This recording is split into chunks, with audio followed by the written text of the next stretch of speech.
Chers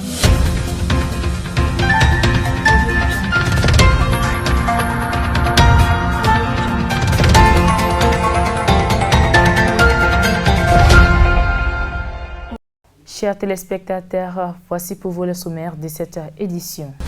Échec des négociations entre l'UNTM et le gouvernement, vous aurez les explications du secrétaire général de l'Union nationale des travailleurs du Mali, Yacouba Katile, dans ce journal-là. L'ancien président de la République, le général Amadou Toumani Touré, a été accompagné à sa dernière demeure ce mardi 17 novembre.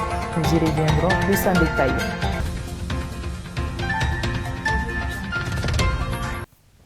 Chers téléspectateurs, partout où vous nous suivez, merci d'avoir choisi LTV pour vous informer. Je vous le disais en titre, les négociations entamées le 13 novembre 2020 entre le gouvernement et la centrale syndicale de l'Union nationale des travailleurs du Mali UNTM ont échoué, selon le secrétaire général Yacouba Katile. Ainsi, la grève prévue pour le 18, 19 au 20 novembre 2020 de l'UNTM devient inévitable. On a déposé un préavis de grève il y a de cela déjà 2 semaines. Et nous avons suffisamment passé l'information pourquoi ce préavis a été élaboré et déposé sur la table du gouvernement et du patronat. On ne va pas rentrer dans ces détails aujourd'hui. Ce qu'il faut dire, c'est que nous avons appelé ce matin pour le point de presse. Et nous étions rentrés dans les négociations avec le gouvernement. Lorsque vous estimez un peu que la loi prévoit en fait 15 jours du dépôt du préavis de grève au déclenchement de la grève, il faut un minimum de 15 jours. C'est toute chose qui doit permettre aux deux parties, dans le cadre des négociations, qu'ils puissent s'asseoir autour de la table pour échanger. Mais en analysant, comme ça a toujours été les constats qu'on a eu à faire, et le préavis ayant été déposé les 2, c'est les 13, on nous a appelés sur la table des négociations. Et toute chose qui, en analysant, la grève étant prévue pour le 18, si il n'y a pas d'accord, on n'avait pratiquement que 3 jours ouvrables, sinon moins que ça d'ailleurs, dans la mesure où l'ordre du jour qui a été adopté au début des négociations, c'était que le mardi à partir de midi, l'UNTM allait se retirer, qu'il y ait accord ou pas, l'UNTM allait se retirer pour faire face à la gestion de la grève s'il n'y a pas d'accord. Et s'il y avait accord, il n'y a pas de problème, l'information allait passer pour dire aux militants, il y a eu accord, il n'y a pas de grève. Et cela a été adopté, donc on ne fait que respecter vraiment ces principes. Effectivement, on a repris les négociations, on a commencé, disons, le vendredi. L'UNTM n'ayant pas reçu les documents du gouvernement a demandé, c'est dans la salle que les documents nous sont parvenus, a demandé vraiment 24 heures au moins pour faire la lecture des documents et se préparer en conséquence pour les discussions. Chose qui a été acceptée. Nous étions prêts, malgré que ce soit jour férié, à partir du samedi, revenir sur la table et consacrer aussi les dimanches jusqu'au lundi et mardi midi, comme on a dit, on allait se retirer. Mais il se trouve que du côté du gouvernement aussi, je crois qu'ils avaient un séminaire. Les samedis, ils n'étaient pas libres. Ils ont demandé à ce que la reprise se fasse les dimanches à partir de 15h. Chose que nous avons acceptée après les discussions au courant de cette journée. On a suspendu à partir vers les environs de 22h. Et la reprise était hier lundi. On a fait la reprise, mais aux environs de 16h, 17h, par rapport à un point important qui concernait l'harmonisation au niveau des indemnités et primes, on n'a pas pu vraiment accorder le violon. Une expression du ministre a fait, s'il faut le dire comme tel, a mis en tout cas l'effet aux poudres. Quand il dit si vous voulez aller en grève, allez-y en grève. On ne peut pas honorer ça aujourd'hui, ni demain, ni après-demain. Donc ça a mis réellement les négociateurs dans une position vraiment qui n'était pas la bonne position. On a décidé de se retirer. Tout en se retirant, on a fait comprendre que jusqu'à minuit, et même à minuit, si on nous appelle, on est prêt. Jusqu'à 10h du matin, si on nous appelle, on est prêt à répondre. Mais ce qui a été arrêté, c'est que mardi, à partir de midi, on arrête. Malheureusement, ça a été le cas. Nous sommes restés, c'est aux environs de midi, lorsqu'on avait déjà discuté avec les négociateurs pour savoir les comptes rendus vraiment de la rencontre. Et à la fin, il était déjà midi passé. C'est après qu'on nous informe qu'un courrier est arrivé qui nous invite à reprendre encore les activités à partir de 15 heures. Chose qui n'est pas possible parce que ça a été déjà adopté depuis le premier jour de la réunion, qu'à partir de mardi à midi, on arrête. Donc on respecte ces principes. Donc, nous allons répondre au gouvernement que nous ne serons pas là-bas. Nos militants qui nous attendent à travers les pays et sur toute l'étendue du territoire, on les a déjà informés pour qu'ils prennent les dispositions pour la réussite de la grève. Le thème n'est contre qui que ce soit en termes vraiment d'avantage en tant que travailleur. D'ailleurs, l'UETM a toujours soutenu les luttes des camarades qui sont à la recherche vraiment des meilleures conditions de vie et de travail de leurs militants. Vous savez, vous faites un peu les constats. Vous n'avez jamais vu qu'un syndicat quelconque a déposé un préavis de grève. L'UETM a eu à faire une réaction par rapport à ça. On n'a jamais fait. Pourtant, il y a des gens qui ont eu à violer la loi en la matière. Mais nous, on ne s'est jamais prononcé sur la question. Pour la simple raison, c'est le respect vraiment de la liberté syndicale.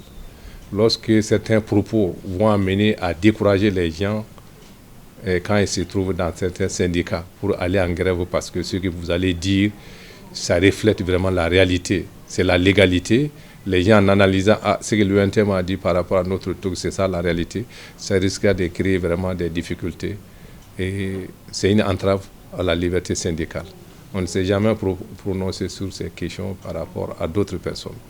Pourtant, à chaque fois qu'il s'agit de l'UNTM, c'est des gens qui sortent à la télé pour dire que nous n'allons pas en grève, il y a ceci, il y a cela. Malgré que, s'il y a résultat, c'est ces mêmes personnes qui revendiquent ces résultats de l'UNTM. Quand on est vraiment sincère, on est franc, on est honnête, on doit pouvoir dire non.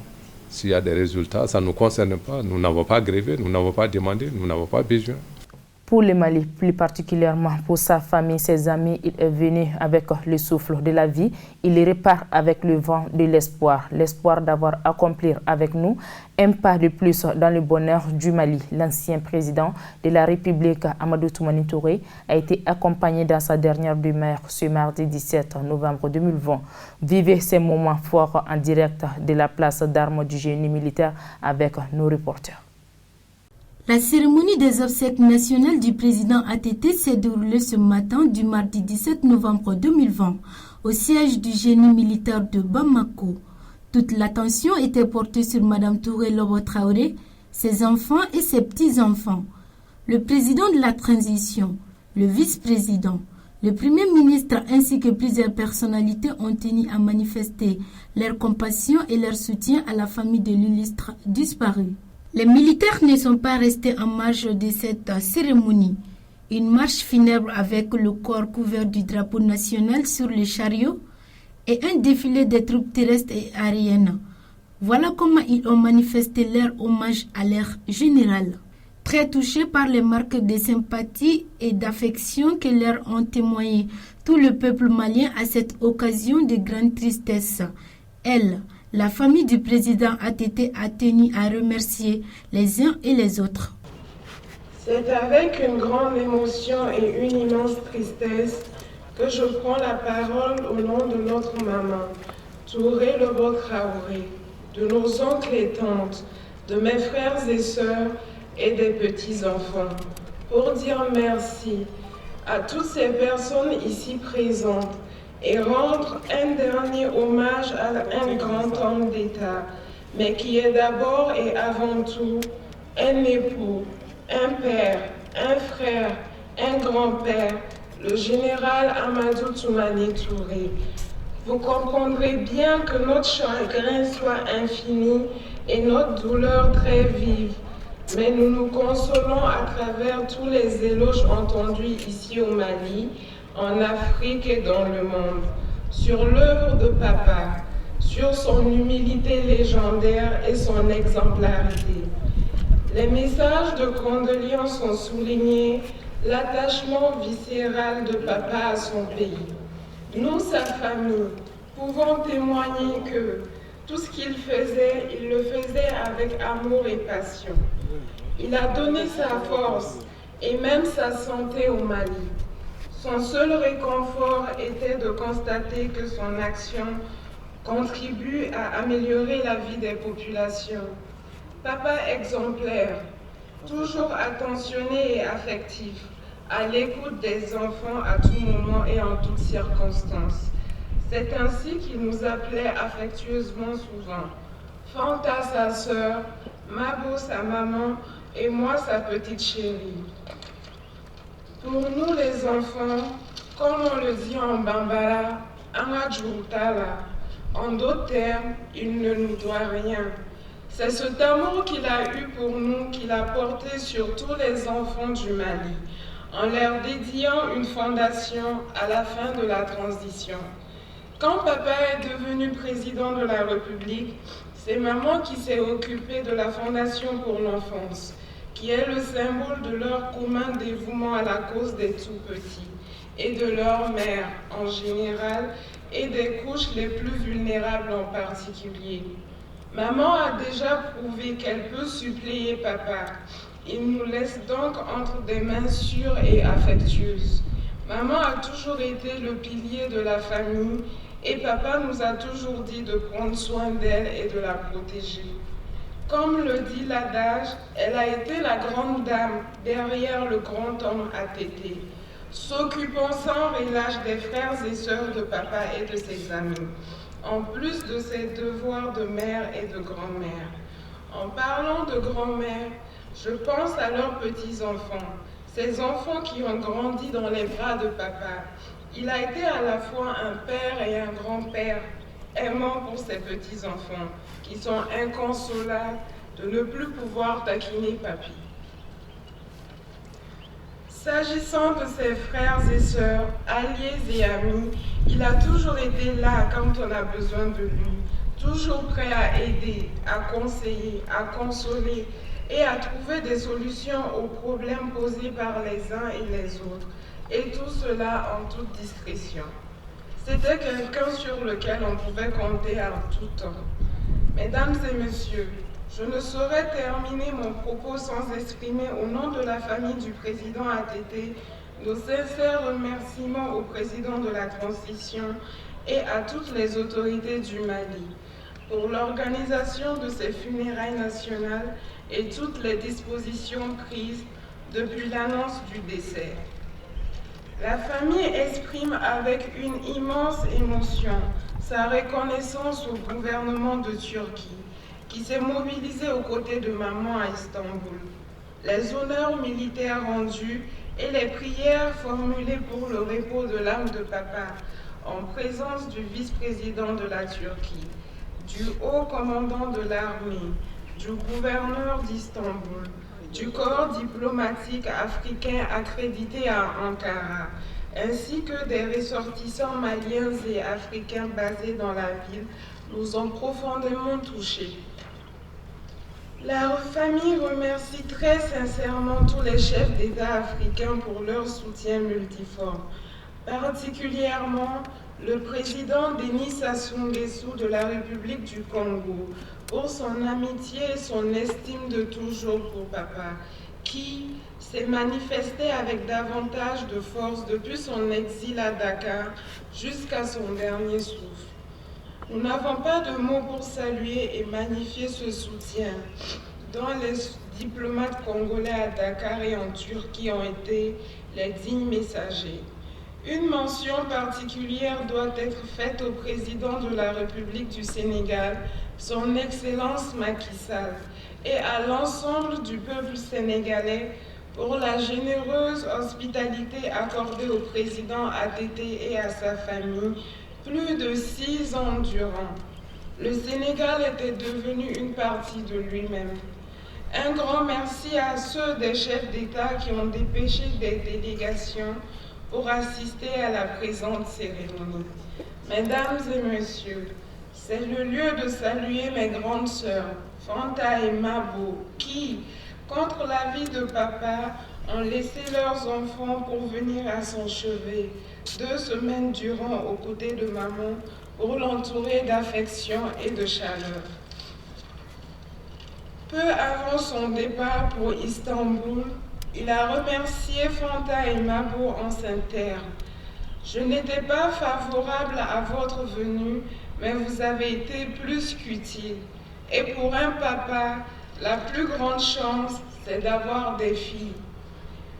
À ces nombreux anonymes au Mali et de par le monde qui ont manifesté leur affection à l'endroit de papa, la famille leur est reconnaissante et leur dit merci. Plaise à Allah nous donner la force et la santé nécessaires pour porter ce lourd héritage qu'il nous a légué. Mesdames et messieurs, nos cœurs saignent de douleur, mais nous sommes l'épouse, les enfants, les frères d'un homme, le général Amadou Toumani Touré, qui savait souffrir sans murmure, mais nous essayerons de dominer notre peine et notre douleur. Qu'Allah accueille en son paradis l'âme de papa et qu'il y repose éternellement en paix. La cérémonie a pris fin par une prière collective. Le corps a ensuite été remis à la famille. Repose en paix, l'ami des enfants. Effondré par la disparition de l'ancien président de la République, le père de la démocratie, les proches du général Amadou Toumani Touré ont profité de la cérémonie funèbre organisée en son honneur ce mardi 17 novembre 2020 au camp du génie militaire pour faire des témoignages sur l'homme de 91. Reportage.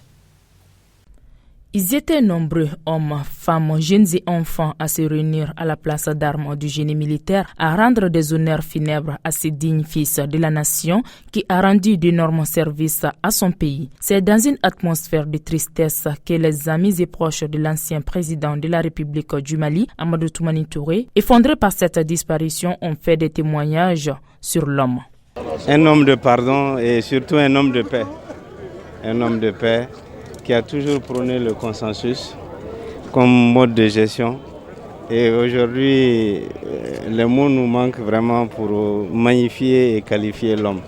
Puis Allah, subhanahu wa ta'ala, l'accueille dans son paradis éternel. C'est avec un cœur meurtri, avec une grande tristesse, que je cherche quand même à trouver des mots pour Amadou. Amadou, ce que je vais retenir de lui, et Amadou est humain tout court. Amadou a été le sauveur du Mali. Bon, on parle de bâtisseur. Amadou est bâtisseur. Ça, c'est parce que les infrastructures, les réalisations sont connues, avérées sur le terrain, palpable. Amadou est modeste. Amadou est simple. Amadou est courtois. Amadou est infatigable. Amadou, j'ai exercé l'enfance pendant au moins 10 ans. Amadou est l'ami incontestable des enfants du Mali. J'ai eu la chance d'aller avec lui jusqu'à l'ONU pour un monde digne des enfants. Un monde digne des enfants. Donc c'est pour vous dire, et il a été le porte-parole de tous les pères de l'Afrique. Il a été le porte-parole de l'Afrique sur l'enfance à l'ONU. Donc qui dit mieux? Je pense que c'est inimaginable. Et aussi, les enfants du Mali, sous son leadership, ont eu le privilège d'être le porte-parole de tous les enfants du monde entier au G20. Donc Amadou, c'est les logements sociaux. Amadou, c'est l'amour. Amadou, c'est le 3e pont. Amadou, c'est des hôpitaux qui donnent la santé à donner la vie. Donc je pense que si je dois parler Amadou, en tant que Ségovien, je ne peux pas oublier vraiment la route de Ségou, qui est quand même une référence aujourd'hui. Et je ne peux pas oublier l'Office du Niger, le C de Talo. Vraiment, les aménagements Mali-Libya, c'est la sécurité alimentaire. Celui qui te donne à manger a tout donné. Vraiment, nous allons plairer Amadou, nous allons plairer, nous allons plairer, nous allons le plairer. Nous implorons le bon Dieu qu'il l'accueille dans son paradis éternel. Et je pense que ce serait comme ça, dans la mesure où on a dit que Dieu est bon. Tout le monde dit que Dieu est bon. Mais les gens sont unanimes, Amadou est bon. Donc celui qui est bon va au paradis. Donc je pense que le paradis, les portes sont ouvertes pour lui. Inch'Allah, il sera dans le paradis. Et nous prions maintenant d'avoir un Amadou pour que le Mali puisse faire des bons. La première qualité, celle que je considère la première de tout homme, c'est son humilité, son extrême humilité. Malgré les immenses fonctions qu'il a eues, malgré les immenses privilèges que le monde lui a accordés par les distinctions honorifiques, par les prix, malgré les hauts faits par lesquels il s'est illustré. C'est un homme qui a su rester humble. C'est un homme que je me plaisais à dire qu'il ne se prenait pas au sérieux. Pas vraiment dans le sens de la dérision, mais dans le sens de la grandeur. Voilà ce que je retiens de l'homme. Maintenant, c'est un homme aux côtés duquel la promotion générale Abdoulaye Soumaré, dont il est issu, dont je suis membre et dont celui qui est à côté de moi aussi est membre, a cheminé.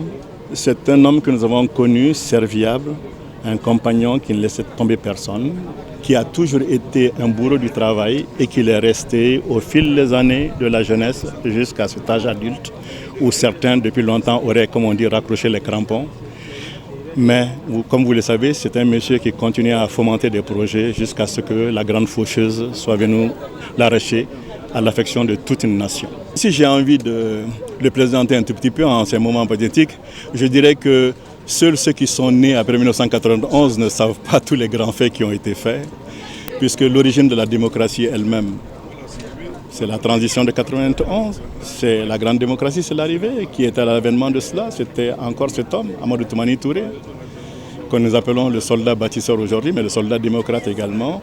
L'avènement de la démocratie, la conférence nationale, la cohésion nationale, l'entente entre les gens, malgré les querelles, et on revient encore à ce sage précepte qu'il annonçait.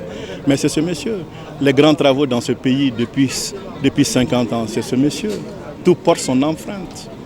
Et je le dis dans les conditions socio-économiques, pour d'abord le bien-être du Malien, pour les transports internationaux et pour le développement de l'économie du Mali, c'est ce monsieur.